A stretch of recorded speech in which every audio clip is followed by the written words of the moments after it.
All right, guys, it's another episode of Midlife Lately. And as usual, we start talking, John and I, and then we go, you know what? I'll just tell you on the show. So like let's just get into it this morning. All I was asking you about, how's that for an intro? All I was asking you about was like you look well groomed, like you got a haircut or something. And you're So, like started telling me, and then you're like, ah, fuck it, I'll tell you on the show. So well, here we go. I made my son is discovering that he has my hair, like very tight, unruly, like not cool, flowy hair. And so he wanted to grow his out. And I was like, dude, I'll show you. Like, I'm obviously like your dad, and my hair hasn't changed in 47 years, but I'll grow it out with you, like no problem.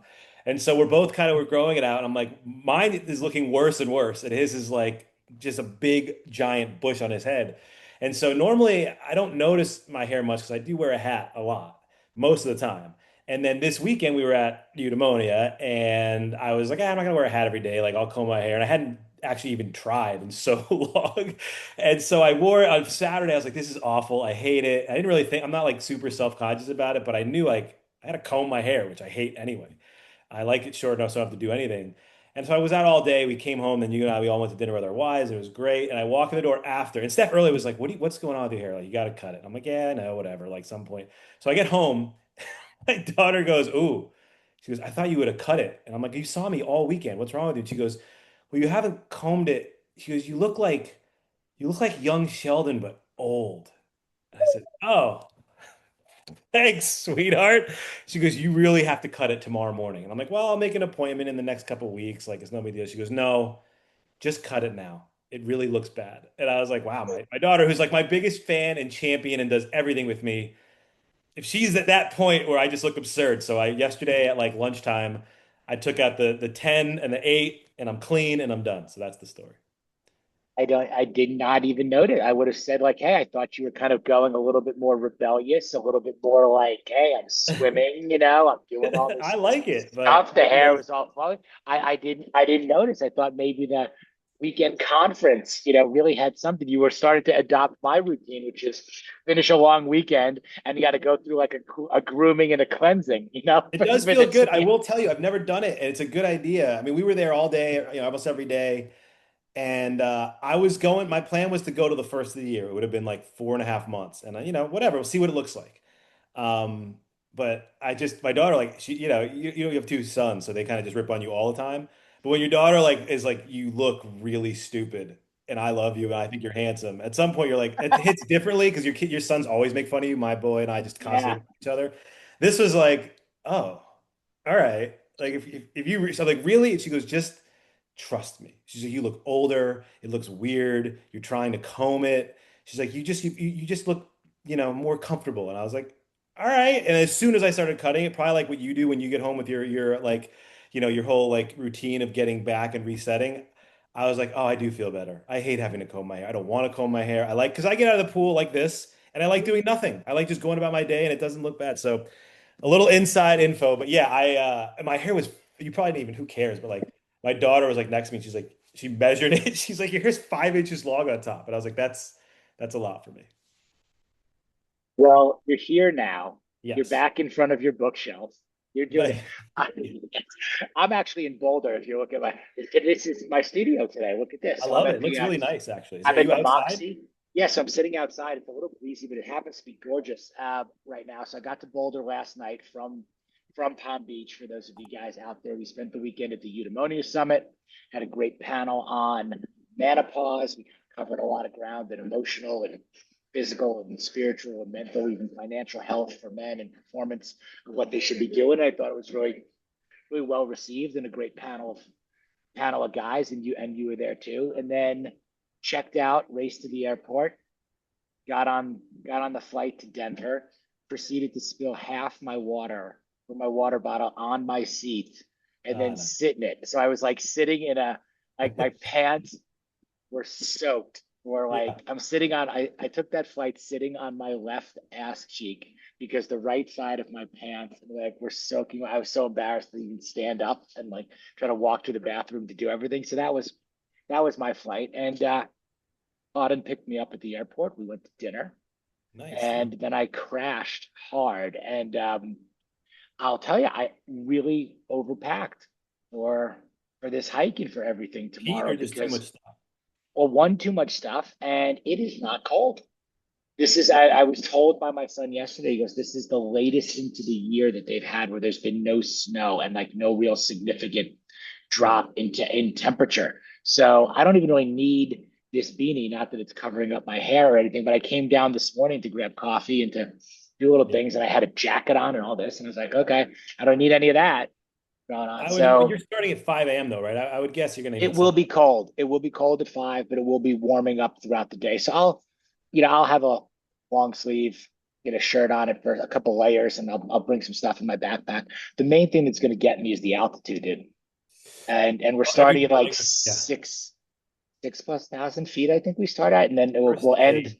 we'll Yeah. end at like 10,000 feet because this is like a peak to Hmm. peak thing. So it's 20 miles. So I'm just kind of thinking about just slow and steady, not having any time to acclimate or do it, just kind of, all right, go. As long as I got enough water, power bars, electrolytes, and throw a Nice. sandwich or two in there. We'll see what Yeah. if I can do.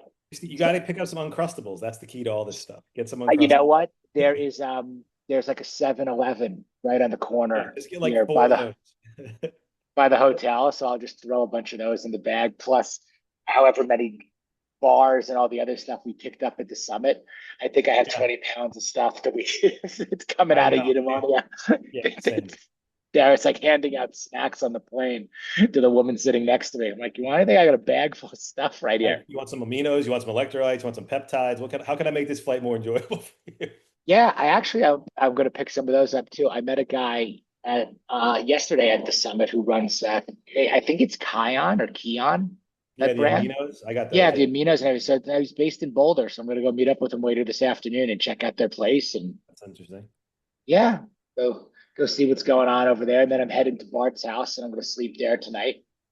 And we start at 5 a.m. How far is he from the start? Is he on the mountain? He's kind of like right there. I think that's one of the reasons, he kind of picks this thing. And I guess I think we're either walking from his house to where the start is to meet the other guys, or I mean, we could drive or anything. So Mhm. we'll see. And I may just keep my hotel room also because I don't want to drag all of my shit to his house, and then the next night do that Well, and yeah, have to get especially out of there going because I'm only from, staying there one night. So yeah, people anyway, don't get how much stuff you get at these conferences. They just load you up, and sometimes you leave it all there, but some of it's cool. and this is a long stretch. We talked about it a little bit before. It's Houston to Palm Beach here, finish this, go straight to Atlanta, Atlanta home. So a few different climates, a few different things, but That's a good this is. segue to get ready. Better to stay ready than having to get ready. That was your column this week. Oh, look at you with this Right in. with the segues co-hosting. Look at It's a you. perfect segue. It's what we were talking about, and it's like if you have all that stuff and you know how you've done these kind of trips before, but if you have it all set up and you don't have to like you're worried about acclimating a little bit, which everybody does, you go skiing, but like you don't have to train, like you're physically ready. There's a lot of people, probably 95% of people need like 3 months to train for this, and you had like 2 weeks of notice and you're good. I think so. We'll find out. We'll find out like anything. I mean, there are always the little texts that go back and forth from a bunch of the guys, like, how are you feeling? Or, oh, I got a tight knee, or, oh, my calf, or this. And, kind of a little bit of the midlife disclaimers that come out before some of these things. And I think Yeah. guys are just setting the table of expectations. I'm like, don't worry, we'll just go slow, like, okay. Like, I that's wonder the what the guys. spread is from like the first guy to like, does everybody stay within 500 yards of everybody, or is everybody in one big pack?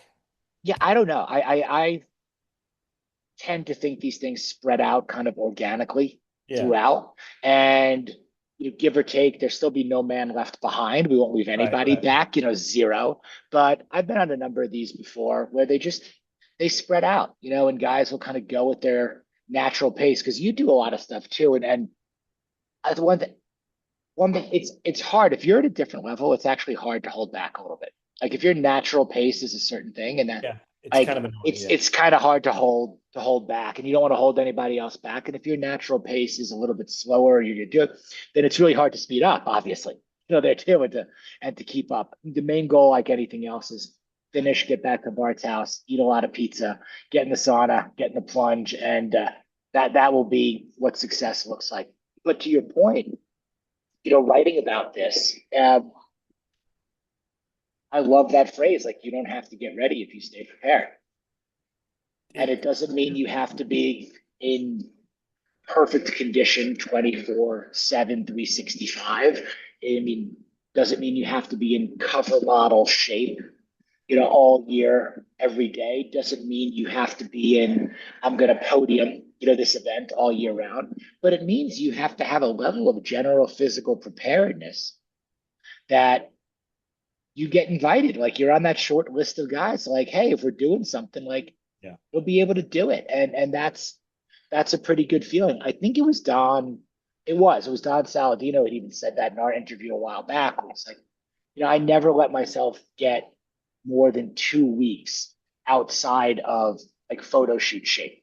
Hmm. So if I get that call from men's health or men's fitness or muscle, like, okay, I can dial it in, there. Yeah, it's so funny because when I used to work at Muscle and Fitness, I got like kind of higher up in there and started getting involved in planning these shoots. What you learned about like a lot of these bodybuilders was the opposite. They were, unless it was like Olympia season, like Arnold, like these guys were off season. They were 3 months out. Like these guys, the guy you see on stage who poses at, I'm gonna make a number up, 255, walks around at like 290 of just bloat and grossness, and then just cuts endlessly all the way through, which is I always thought was no way to really like live, but also it's against that Well, grain that of you can't even entire do this. world, yeah, Yeah. the entire world of bodybuilding is no way to live, period, out Yeah. there. But again, Totally. back to general physical preparedness, the good looking trainer or just general guy out there Yeah. wants to keep himself in a level of physical condition where, hey, like I'm always in shape. There will be times throughout the year where I will be in better shape. There will be times where I would be fine with doing the photo shoot or happy about it. There will be other times where, like, okay, like Don said, give me 2 weeks. Give me 2 weeks and we'll get this in. We'll clean up nutrition a little bit, but you don't let yourself slide so far in any one direction. And the same with just being able to go out and hike 20. Like I wrote about my buddy Charles. It's like when you've got somebody that drops out or they can't use their ticket or whatever, who's on that short list of guys that are always going to be able to get it done. And I don't think that this is just a physical thing. I think it's life. I think it's business. I think we see it in the media all the time. I mean, Yeah.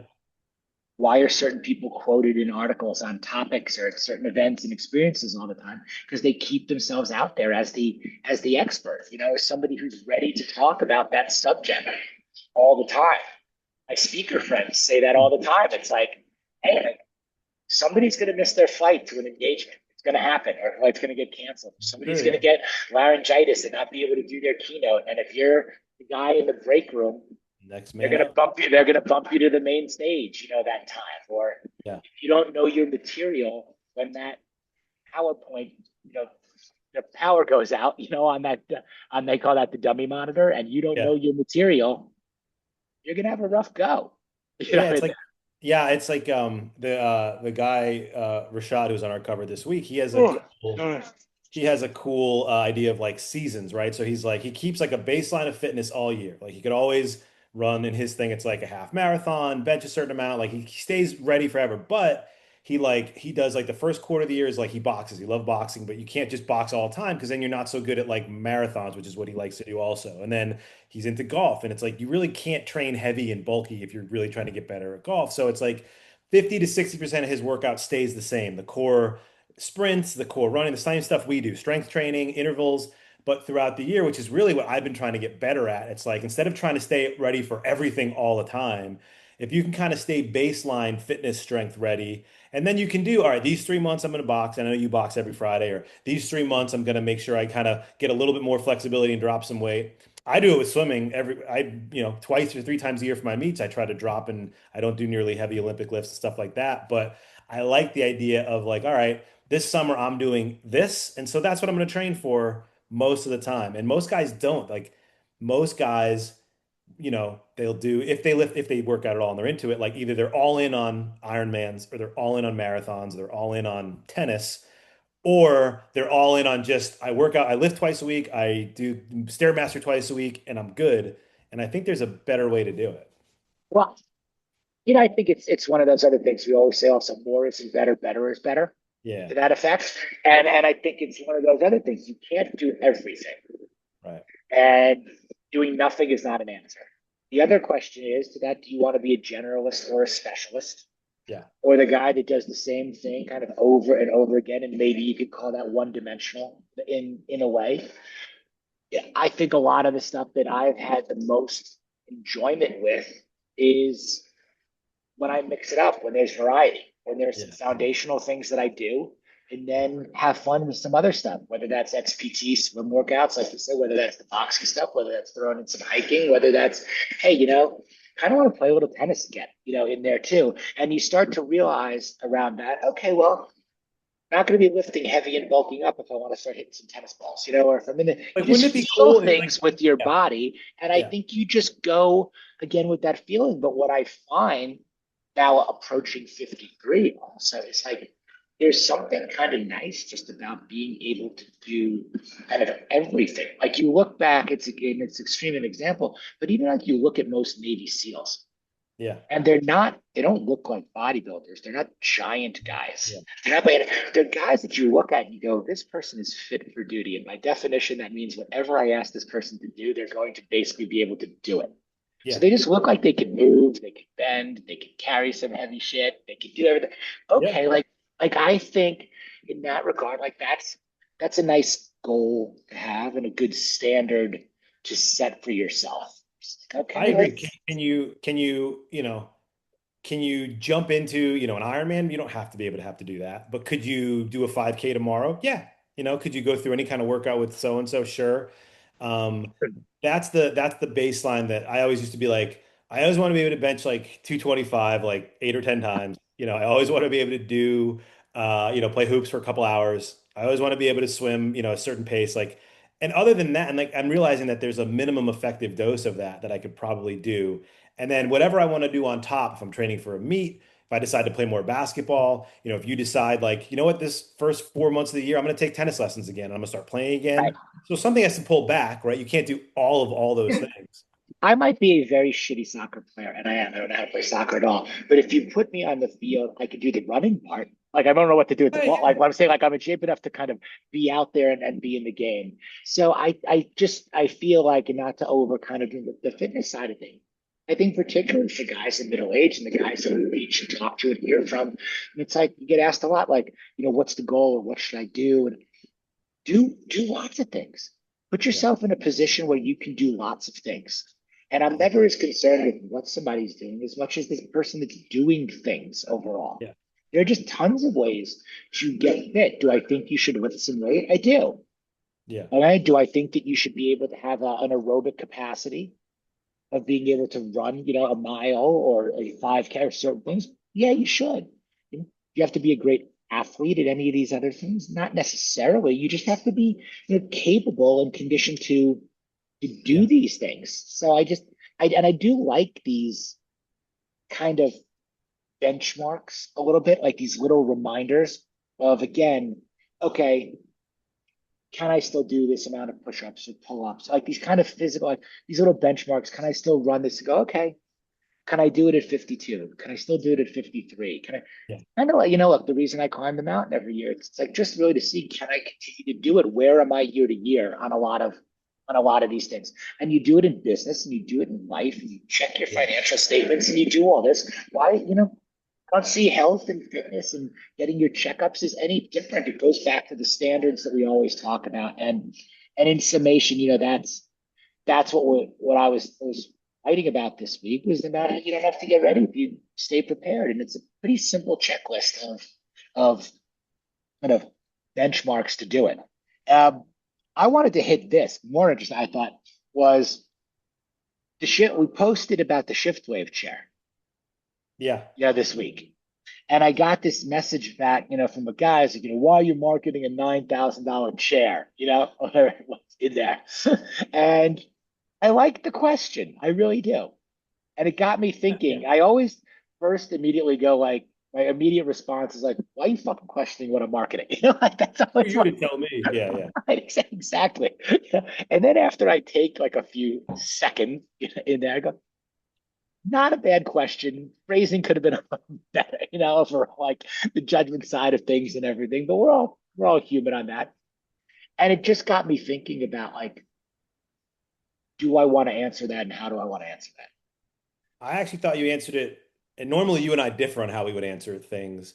Most of the time, I just ignore everybody, but you like to get in the ring and explain. But like, I think you actually answered it as normal as it could. And I think some of the stuff, and we were at this conference, so much of this stuff is on the fringe. 99% of people listening would not have heard of this brand or even know if there's a chair like it that it exists. However, for a certain segment of people, if they're into this stuff and they're going to try to figure out a way to get, better centered or more, they have let's say disposable income to try certain things. Like, why have a second house? Well, okay, because I can have a second house and I like to live there. I don't want to rent every time I go. Like, there's always levels to just finance. So this chair, I don't have one, and I've seen you use it and sing its praises. There's other things I would get before this chair, but if you were looking to, like, from what you've said, it does the zoning out, the calming, the quicker meditation, a way to clear your head.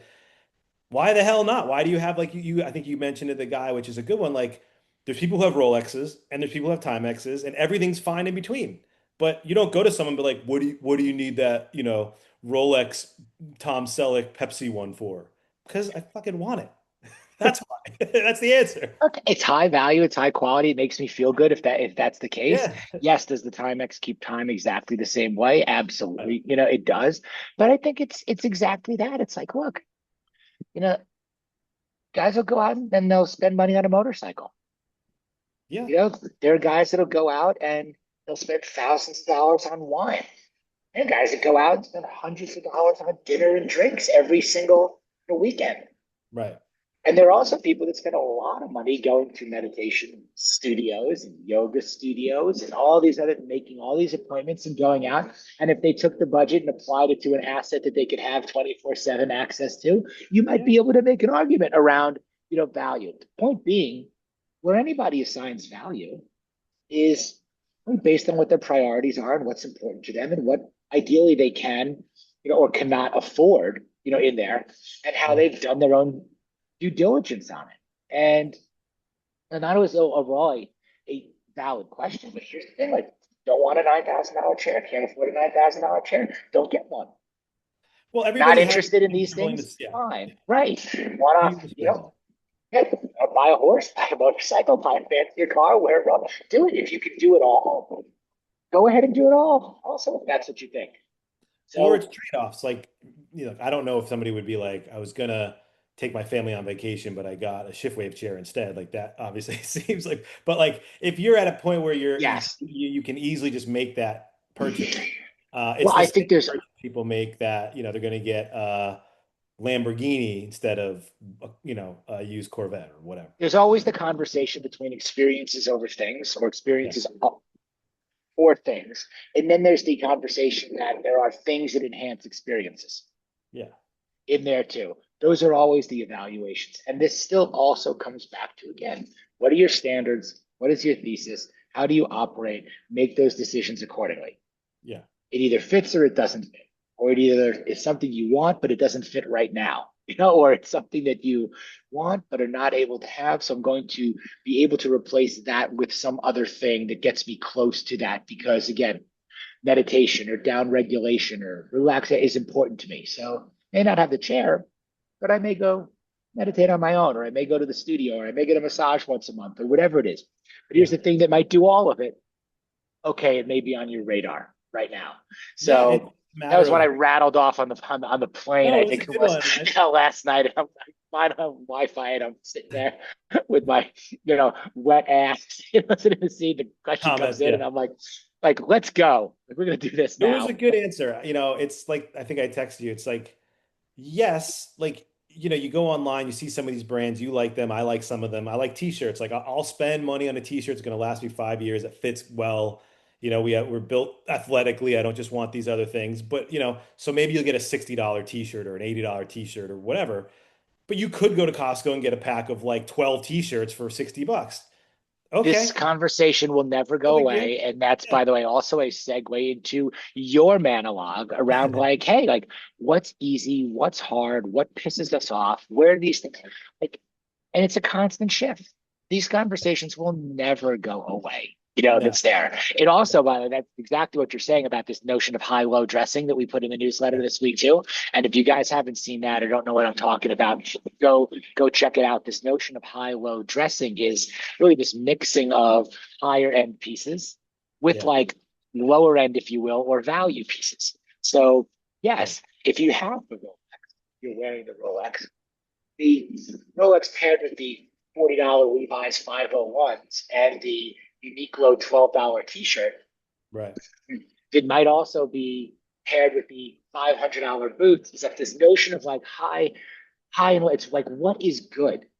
Where is value Yeah. overall? And putting these things together in combination and doing it well so that you don't look like you're trying too hard in any of this stuff. So you have an element of style that is based around like really value, quality, high pieces, low pieces, and overall you develop a look on that. Oh, okay. So Yeah. yeah, do And I to have the a point of 12 pack of Costco t-shirts? Yeah. Like I've done yeah. that. Do I also have, the expensive, if you will, to Yeah. t-shirts that would go with something else? And typically if I wear a more expensive one, also sometimes outfit or other stuff, like I'll grab the G-Shock instead of like a fancier lot. I Yeah. think there's something to kind of putting this stuff together. Yeah, I think too, it kind of, and I'm not, of the two of us in fashion, I don't speak off and on it, but I do know that being in shape covers up a lot of like even choices. Like The number one rule of fashion and style is you can't also put you lipstick on a can pig. get, You have to, yeah, you can get away with a lot more. If you are in shape, if you're in shape and you are well groomed and you've got everything, you can get away with a lot more.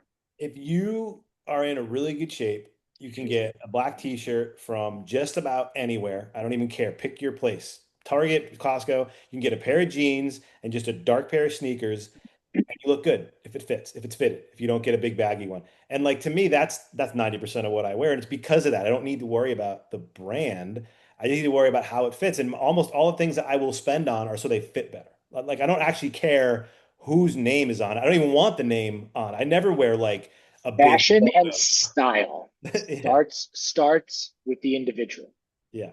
It starts with are you in shape? Are you well groomed? Then it goes into do clothes fit you? Not how much clothes cost or what brand they are. Right. That's the order it goes in. If you're doing it any other way, it is the wrong way. I will just I'm call that accidentally doing it right. So as it perfect. is. Yes. Stay in shape, be well groomed, Yeah. focus on fit over brand and price and everything, and the rest of it also will fall into place. Yeah. Absolutely. Yes. You were cranky though in your article. I think it was spot on, but it was cranky Yeah, it for made you. me cranky because the stuff it was honestly partly and it just got resolved, but it was part of the YouTube TV ESPN thing, which is just so annoying for people who started getting YouTube TV when it was like an amazing deal for those of you who did that. That's Um, me. I'm a YouTube TV I guy. got when it was $40 a month back in 2020 or whatever it was. It was the greatest deal. You could ditch. I got rid of Dark TV, got rid of everything, and other than getting the NFL package, which was fine to get on its own elsewhere, it was great. And then it's been just getting more and more watered down, and all the tiers. And then all of a sudden with Amazon Prime was a great deal, and now you're paying for commercials, and then there's other commercial tiers, and it's like all these things. The premise of the article was that all these things that were in the late 90s mid 2000s that were like promising a friction free like this used to bother us that you couldn't watch all your TV in one place and all your sports and it was like we have TiVo now and you can get the NFL package and if you're a big sports fan and then it was like like customer service sucks but now you can just leave your number and they call you back. That was like a great technology, right? Like little things like that were happening and now it's a disaster. You call a company, you're in an AI loop forever. You can't talk to somebody. They want you to chat with a machine and they don't solve anything. And you get in this doom loop and then YouTube TV. And if you watch sports now, it's YouTube and Peacock and Netflix has games. And if you watch wrestling, it's on Raw and it's on Netflix. And it sucks. It all sucks. So I was getting cranky because it was like I was telling my son about TiVo when everybody was like, "Oh, I'll TiVo that," and he was like, "What's that?" And I'm like, "That was when it was awesome. We were there. The thing we complained about in the 80s and 90s was solved, and now it's worse than it's ever been. And it's called enshittification. That's like the tech side of it, but it's also food. Like I mentioned Chipotle in the thing where everybody who knows like. Chipotle used to be good. It was kind of healthy. You get a lot of food. The restaurants were pristine. They were happy to see you. And now it's disgusting and it's half the size. And Shane Gillis has like the greatest quote ever in one of his stand-ups. He's like, "You've been to Chipotle, like you walk in and you have ruined their day. They serve you like beans with a side of disdain. They hate you. And the place is disgusting. And it's like they almost want to like offend you from even going inside." And it was kind of a little bit of a rant. And it's funny because the responses are like, yes, Finkel, like, yes, like this is how every guy around our age, because I think if you grew up a little later, then you never really saw some of this. And if you grew up a little earlier, you were kind of already a little jaded. We were like 20-ish, 25-ish, and we're like, okay, Yep. the basic thing, like I talk about getting a flight. Like when you could first get a flight online and you didn't have to call and do all that shit, it was bliss. You typed in your cities, it gave you a price, you put in the date, done. You printed it up and you put it in your drawer, and when you left for the flight, you had it. Now it's leg room, extra leg room, the shitty seat. Do you want to have two bags, three bags? Do you want to get a car? It's awful. And so that was the rant. It was like in '07, we were right there. Good stuff. And now it's all horrible. We've jumped the shark. I can't stop yawning also. I'm so tired. And it's like, yes. And what makes you tired? Like bitching, moaning, things that are Yeah, I know it's not difficult. my Okay. style, Like but what it was a fun column for me to. I got to jump into your cranky head. It was fun. well, that's because you spent a couple of days walking around under fluorescent lights, Uh, 9,000, game-changing uh-huh. products and people. And, I was asked this question a lot. You heard it out there too over the last couple of days around like who goes to these types of things, or who do you guys reach? And it's like, our readers are not here. Right. They're Our definitely readers are not, our readers are not here. Our readers and our guys and even right like are not at these summits, if you will. They're not walking around these conferences looking for every single, again, game changing product, good services, sitting in 30 talks, one after the right. next and everything there.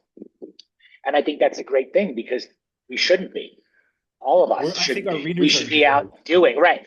They're out there doing. And I think, the reason we're there and looking at some of this stuff is, hey, because what our readers want is they want the answers to the test. What guys like us want are people to help them cut through the BS and curate, what's around there and give it to us straight. And it's like, okay, like so we kind of beelined our way even through the event, very specifically looking for certain things, discounting certain other things, keeping an open mind to stuff. Going, okay, like I want to point out that it's exhausting for us also. I think, like at least it is. I Oh won't speak for yeah, you, you but it's you are far exhausting better at for masking it than I am. Yeah.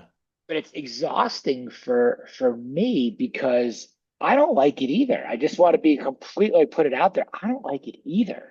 The information overload, the sensory overload, the are you really trying to tell me that this is the thing that is going to crack the code on my maximization of midlife? And this is and this is it.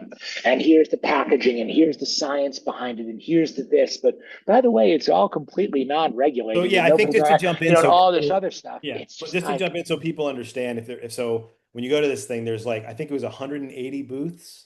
So you walk through what's called like it's an expo, and just so people have a frame of reference, and then you can finish. But like every booth has the thing that's going to help you live till 120 years old, and every booth yeah, has the thing that you probably haven't heard of, but you damn well should because this is the one thing keeping you from living the greatest life of all time. And as you walk through most people are pretty, cool, but they have a pitch and it's like it doesn't matter yes, what it is, the things that bubble up to the main surface or the peptides and all these things, but it's like from stem cells to your air to the water to the to your wife and I were talking about that the chlorella algae pill that's the thing like everybody has a study they build an entire ethos around and so that's what Greg's talking about is when you walk through that you're like fresh meat almost like in Shawshank they want to like come at you and for me personally having spent so much time with these fitness magazines and having had to copyright a lot of this stuff I have a natural like just disdain for some of these made up words and I remember my peak one was the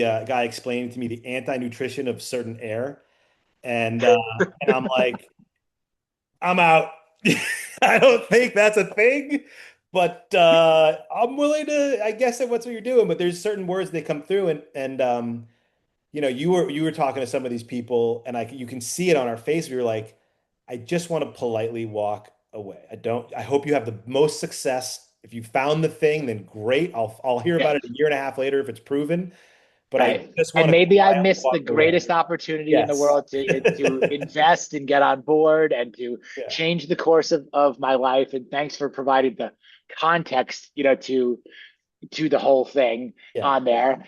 And there's also a bit of there's a contrast at these things too, Yeah. where you walk the 180 and you do all this, and then you do go sit in the speech for certain people. And Yeah. I think the best of the best are the ones that come right back around and say, here's what it's all about after it's all said and done. Yeah. It's about getting good sleep. It's about doing the thing. It's about lifting the weights. It's about getting out in fresh air and adventure and experiences and just be a good person and be a good friend and be a good father. And they bring it full circle back to the basics. And you go, wait a minute. That's why they're on the big stage. That's why they're sharing their wisdom. That's why they've been around for 20, 30, 40 years on Yeah. there. And there is a level to this where certain individuals and even brands are flying above the clouds a little bit. They're staying out Yeah. of all the overall noise. And it's not for me to discourage anyone from out there trying to make a buck or have their conviction in what they are, but you have to be very careful in how you choose and how you curate and who you're listening to, because Yeah. as many of the good people that there are that are out there, there are just as many opportunists that Egg I call roll. them the losers and liars that are out there that are, you Because know, you do pay to be there. It isn't like you're vetted scientifically to sit there. So there is a just a pay to play scenario. And I was telling my brother about it Sunday, and he had a great question that kind of sums it up. And I would ask you this. Of all the ones that are there, he goes, so I told him like there's 160 something things. And he goes, just how many of these places are in business in 3 years? And I was like, you know what? I'm gonna ask Greg that. Like it's I a would good guess question. I really don't know the answer less than to it. half, maybe. I I don't know. Oh, I would guess it's got to be again like restaurants and any of those businesses that are high Yeah. risk businesses that come and they go every single year. There were several that I saw from the year before, and there were plenty of new ones as it's continued to grow. The Yeah. other side of that coin is people, not only do those companies pay to be there to exhibit and to do this, but people pay to attend. And Yes. they pay dearly to attend, to listen, and to go and to hear not only to the speakers, but to hear everything around. And there was a woman that was telling me about how she expected more. She wanted more free stuff, if you will, or not free stuff. Like I paid so much to come to this that I Yeah. expected more things. And it got me thinking with all the products and the sampling and everything that goes Yeah. out there That's that I interesting. was also like, but does that mean you're just going to take it? Meaning, like, if people keep handing you free pills and free Yeah. powders and free everything, and you fill your bag with all this stuff, Yeah. do you just start taking it? Like, meaning, Yeah. like I don't know. where else does that kind It of should thing be noted happen? too. I should have mentioned it in my little break-in earlier. This conference is like 85% women. It just skews that. The talks are that way. It's not really marketed for dudes in general, but specifically it kind of attracts a certain kind of woman, I would say. And the guys that are there are usually business oriented. I don't know how many guys are there out of straight curiosity who just pay. It doesn't seem like much. We Now, got at our panel. I think we had a bunch of like SWAT guys, like the guys. I think actually all the guys who were there, who were regular guys who might have been there for other things, gravitated towards our thing because I they're was, like, yeah, I'll go into this room right yeah. now. Well, it said what it was, and we had us. You had, a two-time NFL Pro Bowler. We had some guys who had accomplished some things, and I sat in the front, and was talking to the guys beforehand, and I know you got a chance to talk to some of the guys after. Yeah. It was like an Army Ranger, a SWAT guy, a fireman. Like who knows why they were even there? I never Look, really there was asked. a doctor who works at, who is a longevity and men's health Yeah, specialist that was in there yeah. too. I mean, there were guys in that panel that I actually agree with. If we didn't leave that room, That would have been a great. we would have had a nice cross section of about 50 or so, Yeah, guys who were yeah. again interested in a lot of the stuff that we were interested in overall. Oh, they're putting the hotel together behind me right It now looks too. like that, yeah. And they wanted, by the way, they wanted to stay after. Like I had gone last year. This year, I only went to like two things. Last year was my first time I went to like, I tried to make it useful. I went to the sleep one. I went to a bunch, and they were all what we said. They're all just talks, and I can't sit through them, and they're not new or revolutionary and whatever. This time, and usually as they end, people just explode out to go to the next one. But what I thought was probably the biggest testimony to how good of a job you did on the panel and how good of a job the panelists talked about the things that matter they had to clear us out, like, because there was something else like 30 minutes later, and they had to come through several times to stop my conversations, to stop your conversations, which I was thinking like that's actually a plus, of like, okay, well, we kind of started something. Maybe we get a little bit more room if we're going to do it again and get a little more space Yeah. to roam. The what we're doing is what we also encourage all of our guys to do and everyone. Just keep learning. Be curious, take some shots at some things. When you see things that are clicking and are working, maybe we can expand on this. Maybe we can add some things and put our own color on it. Maybe we do our own thing. Maybe we come back and play to a bigger room next year. I don't know, but the idea is to take what we've learned and continue to learn. And now we're going to go through our kind of post-mortem, you, me, and then afterwards of this and say, okay, what did we really get from this overall? And what really fits what we're trying to continue to do. And again, that's just our ethos around all of the stuff that we're doing here. Yeah. So Yeah. We I'm go so we tired. don't have to. We go so our readers don't have to, but I do think it's good, as skeptical as I am, and as I walk around, as I was talking to your wife a lot, I was just kind of like the eye rolls and like, come on, like this is just marketing copy that whatever, somebody gave you funding and all these things. It is good to see what's drawing a crowd. And kind of my thought was more of like, not so much how to get people to that, but more of like what's our version of this. I think that's what it is always. It's going, okay, how do you take things that are out there and like we always talk about, aggregate from everything that's out there, curate it down to what works for you and eliminate the stuff that does not. So whether we're going to places that we've carefully done that, or whether we are creating our own and doing that our way, whether it's a hybrid of the two or they're in there, that's what it's all about. So Yeah. all right, my man. I'm yawning. I'm tired. You're tired. That's It was a long weekend for sure. yes. That's life. That's midlife, as we say. This is where we shoot our shit. This is And where we talk that's about our midlife stuff. lately, as we've been. Yes, yes, as we have been doing, guys. We put all of this stuff in the newsletter. We come here to recap what's been out there, what we've learned from week to week, what we're hearing from you guys.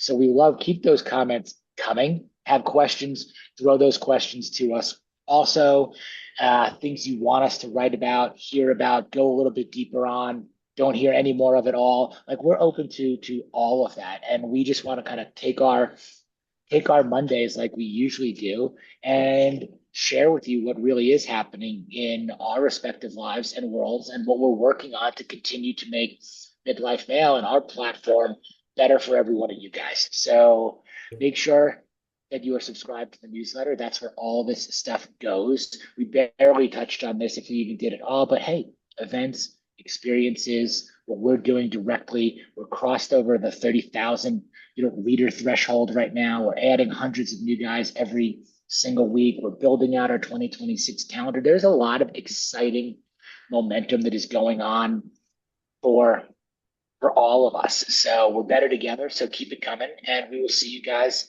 next week. See y'all soon.